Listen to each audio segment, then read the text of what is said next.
So here, this is a good, I think, student-related question. One of the things that, we hear a lot about is how busy they are with coursework. Obviously, engineering is a very intense degree to pursue. So, we've gotten a lot of questions about how do they make time to even add mentoring into their schedules? What is your advice on some time management when students say they're just too busy?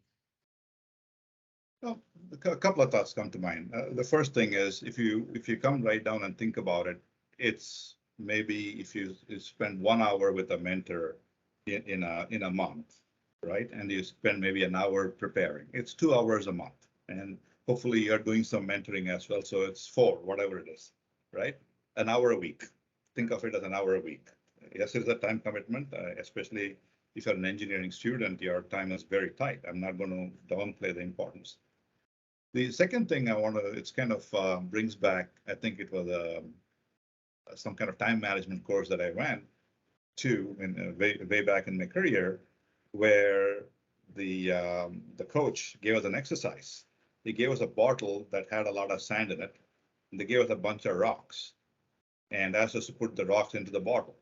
And of course, we were all trying to push it and jam it in, and it didn't work. And then what they did was they took all the sand out of the bottle, put the rocks in first, and then they put the sand in, and then you could get it all in.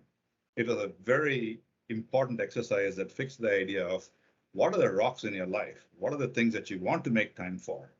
From a time management perspective, if mentoring is important, if it's a rock, then you'll find a way to make time for it.